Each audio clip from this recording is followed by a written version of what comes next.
Welcome to today's lesson on control structures and loops. Follow along, write the code and experiment with your own examples. Control loops and structures are used to dictate what the flow and order of your program is.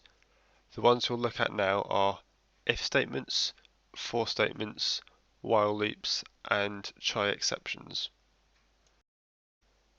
An if statement runs one or more tests in order. The first starts with an if and subsequent ones with elif, which is short for else if. At the end, you can add an else to do if all of the tests fail. When num equals 3, tests 1, 2 and 3 fail, but the fourth one where num is equal to 3 passes, so we get the number is 3. When num is 2, the first and second test fail, but the third one passes, so we get the number is 2. And with num as 2.5, all of the tests fail, so we run the else block and get the number as something else. You don't have to use an equal operator, you could have any comparison. Here we get the first print statement because we have else if, which will only run when the first if does not run. Now we'll look at for loops. These are good for doing an operation a certain number of times, usually by using a collection like a list. This example will take each element of the list and assign it to a variable called item. You could call it whatever you like though. It will then print out the value of item. It will then go back to the list and assign the second element to item. It will continue this until it reaches the end of the list.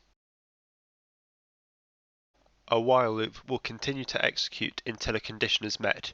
In this case, it is when the count value is less than 5. We will add 1 to the value with each iteration of the loop and we'll get 0, 1, 2, 3, 4.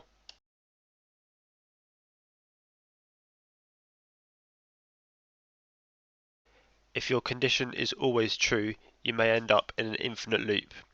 If you do, Ctrl+C will end the program just like this.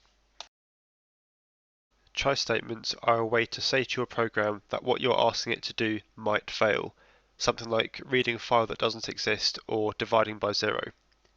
If it does fail, you can use except to catch any errors. You can catch specific errors if you want to handle each of them differently, but in this example we'll just catch all of them, which is the default. You can also have a finally block which will always run whether there is an error or not. Here we cannot divide 5 by 0, so the try is not going to run.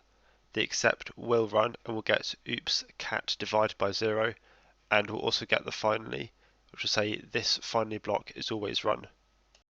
If I change the try to divide 5 by 4 instead of 0, that is valid as 1.25, so we'll get that printed out, as well as this finally block is always run, but we will not get anything from the except block. Thanks for joining us today. You should now have an understanding of control structures and loops. If you found this useful, check out our other videos. Don't forget to like, subscribe and hit the notification bell for updates. Happy coding!